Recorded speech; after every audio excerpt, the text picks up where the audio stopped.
बहुत बढ़िया प्रोग्राम चल रहा है। आप सब थोड़ा मस्ती के मूड में आ जाओ। मैं ऐसी कोई बात नहीं करूंगा जिससे दिमाग पे लोड पड़े। भगवान कसम, मैं कोरोना काल के बाद इतने सारे जिंदा आदमी पहली बार देख रहा हूं। अच्छा, कोरोना काल में दो ही लोगों ने देश की सेवा करी, एक तो डॉक्टर्स ने और दूसरी पुलिस वालों ने। हालांकि डॉक्टर जब दूसरी वैक्सीन लगाते थे पूछ लेते थे पहली वाली कौन सी साइड में लगी थी। पुलिस वाले ऐसा कुछ भी नहीं पूछते थे। इनको जिधर मौका मिले उधर ही सैनिटाइज। आप थोड़ा हंसने हंसाने के मूड में आ जाओ। मैं एक एक व्यक्ति के ठाक के यहां पर देखना चाहता हूं। इधर जो लोग खड़े हैं, आपसे भी मेरा निवेदन है, भगवान ने आपको खड़े रहने के लिए पैर दिए हैं तो टिकाने के लिए भी कुछ न कुछ दिया ही होगा, तो बैठो। वैसे भी डार्विन का सिद्धांत है कि हम शरीर के जिन अंगों का प्रयोग नहीं करते वो धीरे धीरे लुप्त हो जाया करते हैं। आप सब आनंद के मूड में आ जाओ। ये किसने कहा मेरे को आज दिन तक मालूम नहीं चला, पर किसी ने कहा है जो मस्त रहता है वो कभी स्वर्ग में नहीं जाता। जो मस्त रहता है वो कभी स्वर्ग में नहीं जाता, बल्कि जहां जाता है वहीं स्वर्ग बना देता है। तो मैं आपकी महफिल को स्वर्ग बनाना चाहता हूं। एक बार जितने लोग समूह में उपस्थित है, एक बार पूरा सदन मुझे दोनों हाथ ऊपर उठाकर तालियों की गड़गड़ाहट के साथ बताए कि मैं शुरू होने की कोशिश करूं। और मैं तो क्या है, दिमाग से काम करता हूं। ये जो तुम फोटो खींच रहे हो ना, ये जमाना गया। अब नया जमाना आ गया। आदमी तो कम करता, अब लड़कियों को फोटो खींचना होगा।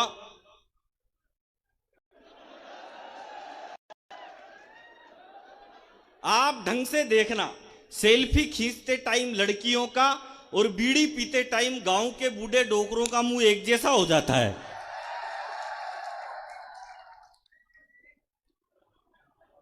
मैं बहुत दिमागदार आदमी हूं भाई साहब, मेरे जितना दिमागदार आदमी आपको कहीं भी नहीं मिलेगा। आप सब थोड़ा हंसने के मूड में आ जाओ, क्योंकि मैं पिछले दिनों दुबई गया एक प्रोग्राम करने के लिए। मैंने एक जोक सुनाया, कोई नहीं हंसा।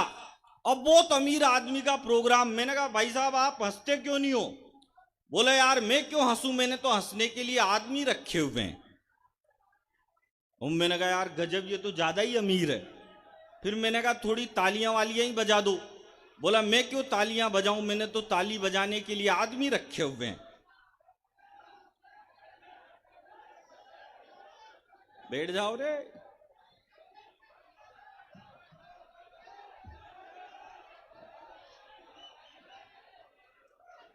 जो बैठ जाएगा उसकी अगले साल नौकरी लगेगी। बहुत सारे तो तब भी नहीं बैठ रहे।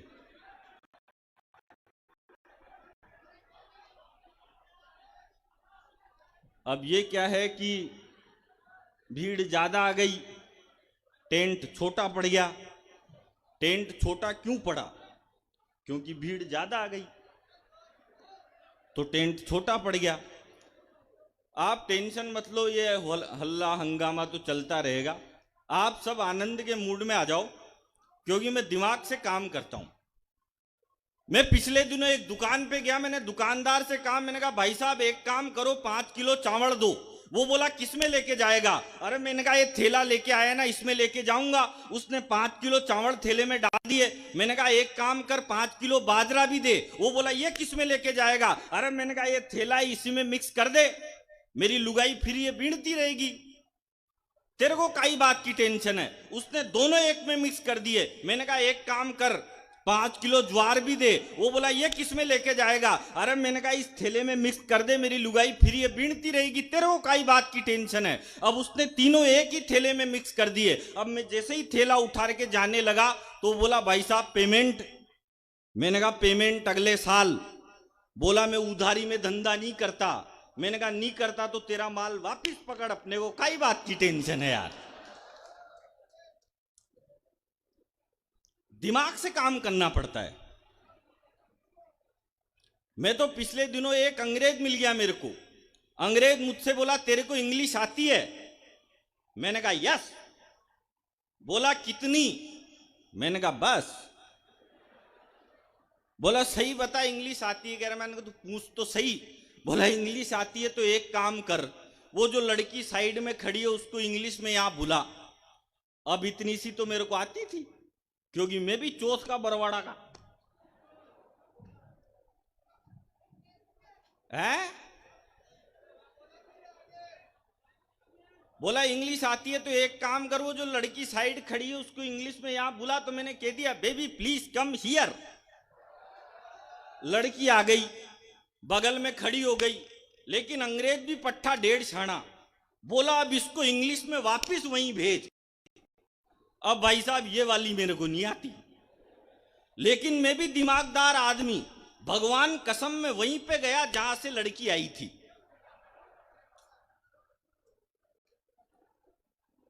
वहां जाके फिर बोल दिया प्लीज कम हियर। दिमाग से काम करना पड़ता है। आजकल तो इतनी टेक्नोलॉजी आ गई दुनिया में। अभी पिछले दिनों मेरे को 1 किलो लड्डू चाहिए थे, तो मैंने अग्रवाल स्वीट कॉर्नर पे फोन किया। फोन एक लड़की ने उठाया।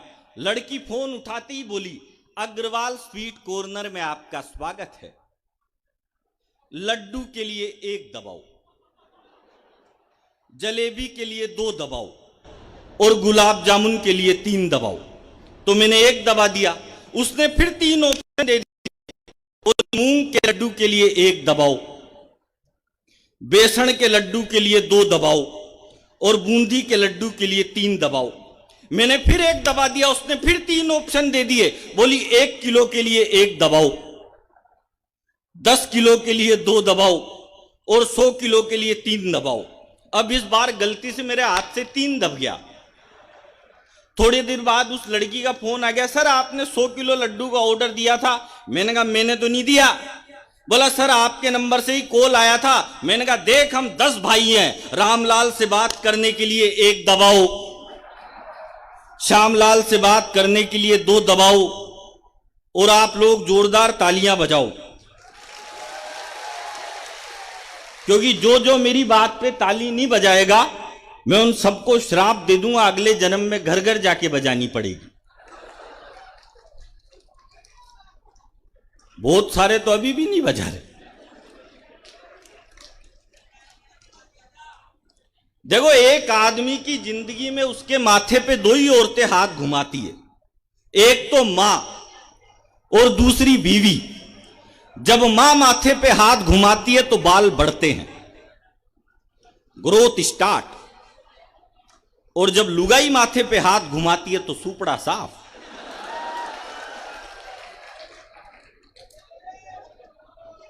बीच बीच में बहुत सारे हैं जिनको देख के ऐसा लग रहा है जैसे पूरे मोहल्ले वालियों ने ही हाथ घुमा रखा है। आनंद के साथ रहना चाहिए साहब। अपने इलाके का तो बच्चा बच्चा इंटेलिजेंट रहता है। मैं जिंदगी में सबका साहब, बीड़ी पीने वाले का कभी भरोसा नहीं करता। बीड़ी पीने वाला आदमी बार बार एक कस खींचेगा, नहीं बोल रहा, वो वहां भी धर्म ढूंढ लिया उसने। इतनी टेंशन ही नहीं पालनी चाहिए। अपने तो क्या है, अपने इंडिया में और अमेरिका में एक फर्क है।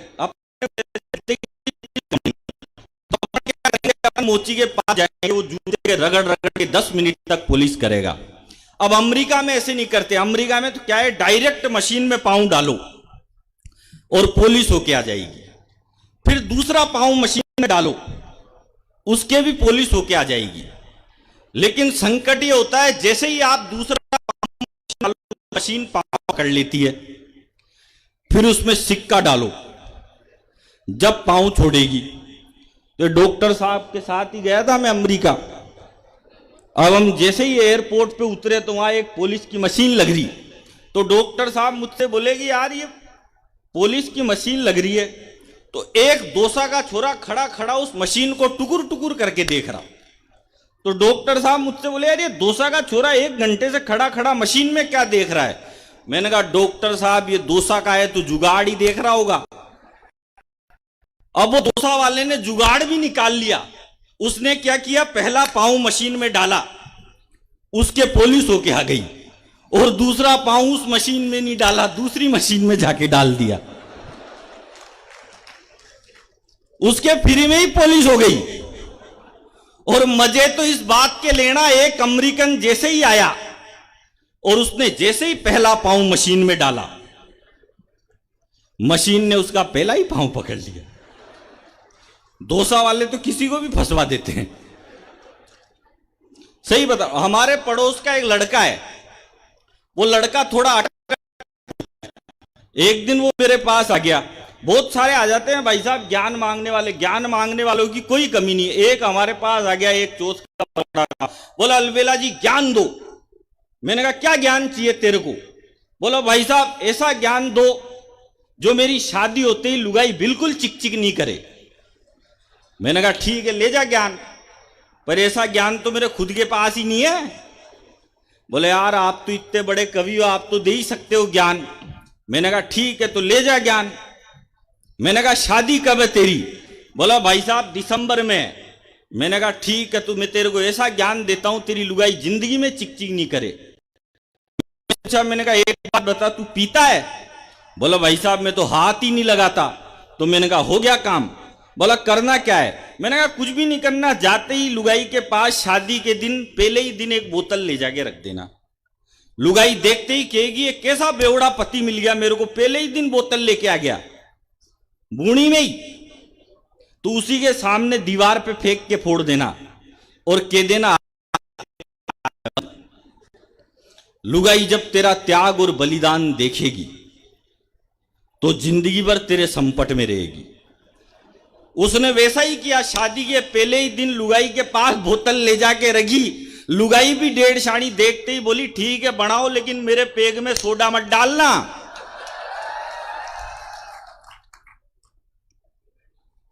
ज्यादा ज्ञान के चक्कर में भी आदमी फंस जाता है। ज्ञान लेना नहीं चाहिए, मस्त रहना चाहिए, हंसते। हमारे पड़ोस का एक लड़का है, वो अटक अटक के बोलता है। एक दिन वो मेरे पास आ गया, बोला ब ब ब ब ब भाई साहब। मैंने कहा क्या हुआ? बोला ब ब ब भाई साहब गजब हो गया। मैंने कहा क्या गजब हो गया? बोला भाई साहब नई पिक्चर देख के आ रहा हूं थिएटर में, रणवीर सिंह की रॉकी और रानी की प्रेम कहानी। आप बोलो तो आपको ये स्टोरी सुनाओ। अब उसने मेरे को स्टोरी सुनाई। 10 दिन तक तो उसमें इंटरवेल ही नहीं आया। एक दिन वो एक दुकान पे चल गया, उसने दुकानदार से कहा, बोला भाई साहब मेरे को भी कोई काम धंधा हो तो बताओ। दुकानदार ने उससे कहा यार एक काम करिए, 10 महाभारत है, जा इनको बेच। वो गया और 10 मिनट में महाभारत बेच के आ गया 10। वो फिर गया दुकानदार के पास, बोला भाई साहब ये तो यूं ही बिक गई, थोड़ी ज्यादा दो। दुकानदार ने उसको 20 महाभारत दी, फिर 15 मिनट में बेच के आ गया।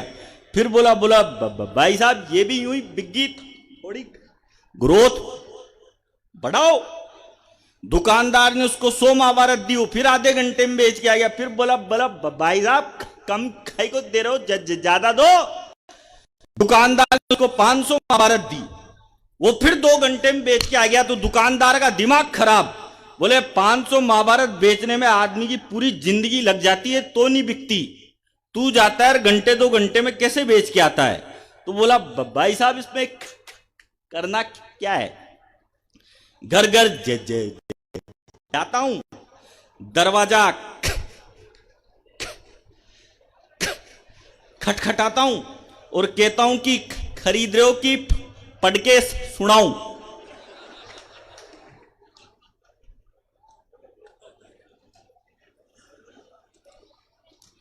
एक दिन फिर आ गया मेरे पास, बोला भाई साहब छोड़ दी मैंने रामायण महाभारत सब बेचना बंद, अब तो मेरी नई नौकरी लग गई।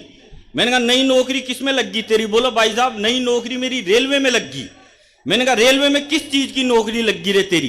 बोला भाई साहब रेलवे में मेरी अनाउंसमेंट करने की नौकरी लग गई। अब उसने अनाउंसमेंट किया, बोला राजधानी एक्सप्रेस प्लेटफॉर्म नंबर 3 पे आई थी, वापिस गई।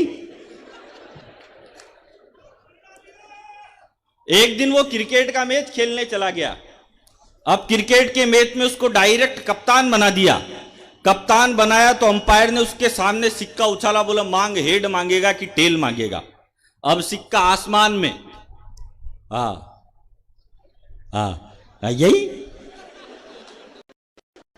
उसके तो जो आ गया जो ही असल है। थोड़े दिन बाद उसने 20 दोस्तों के साथ एक ऑफिस खोला 20वीं मंजिल पे। उसमें लिफ्ट नहीं थी। अब पहले ही दिन इनॉग्रेशन करने के लिए जाना, उनने जैसे ही गाड़ी पार्क करी तो गाड़ी पार्क करते ही बोला ऊपर बाद में चढ़ना, पहले मेरी बात सुनो।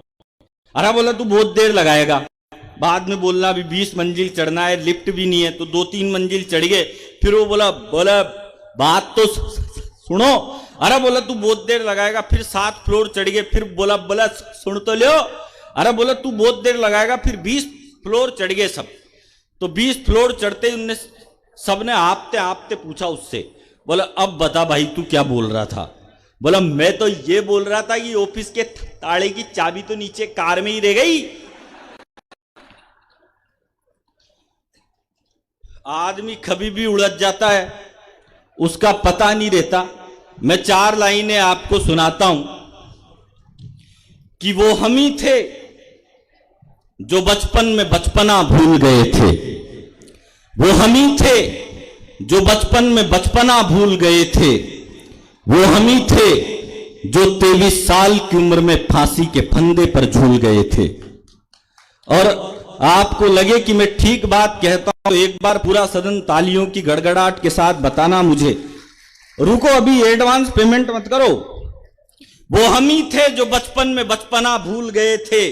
वो हम ही थे जो 23 साल की उम्र में फांसी के फंदे पर झूल गए थे। वो हम ही थे जिसने गर्भ में शिक्षा पाकर द्रोणाचार्य के चक्रव्यूह को तोड़ दिया था। वो हम ही थे जिसने सिकंदर के रथ को वापस मोड़ दिया था। वो हम ही थे जो बिरसा मुंडा बनकर शेरों के दांत कुतर जाते थे। वो हम ही थे जो दूध पीते बच्चे को कमर पर बांधकर युद्ध के मैदान में उतर जाते थे।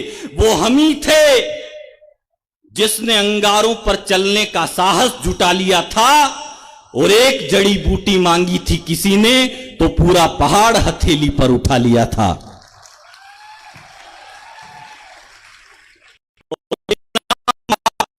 मुझे कोई नाम ना मिला, बेनाम रहा मैं राहुल गांधी के बारे में कुछ भी नहीं बोलूंगा, क्योंकि राहुल गांधी हम हास्य कवियों के कुल देवता हैं। बेनाम रहा, मुझे कोई नाम ना मिला, क्यों मुझे कभी कोई भी इनाम ना मिला। और मुझ पर बना के फिल्म पा गए वो पद्मश्री, पर मुझे मेरी फसल का इनाम ना मिला। और किसको मिलता है पद्मश्री? 2 ठुमके लगाने पर इस देश में विद्या बालन को पद्मश्री का पुरस्कार दिया जाता है। वो करीना कपूर जो कहती है कि मूर्ख है ये हिंदुस्तान की औरतें जो करवा चौथ का व्रत रखती है, उसको पद्मश्री का पुरस्कार दिया जाता है। पर माफ करना मेरे भाइयों, ये करीना कपूर, ये विद्या बालन, ये हमारी नायिका नहीं है। हमारी नायिका अगर कोई है तो वो झांसी की अपने दूध पीते बच्चे को कमर पर बांधकर युद्ध के मैदान में उतर जाती है। हमारी नायिका अगर कोई है तो चित्तौड़ की महारानी पद्मिनी है, जो जलना पसंद करती है मगर झुकना पसंद नहीं करती। और माफ करना, ये विमल बेचने वाला अजय देवगन भी हमारा हीरो नहीं है। इस देश के 3 बड़े बड़े हीरो तो गुटखा बेच रहे। अरे भाई तुमको बेचना है, दूध बेच लो, दही बेच लो, सीमेंट बेच लो। देश के बड़े बड़े हीरो गुटखा बेच रहे हैं, जो पूरे संपन्न हैं, जिनके पास कारें हैं, जिनके पास महंगी गाड़ियां हैं, महंगे मकान है। इसलिए कहता हूं कि हमारा हीरो अगर कोई है तो या तो खेत में खड़ा हुआ किसान है और या फिर सीमा पर डटा हुआ जवान है।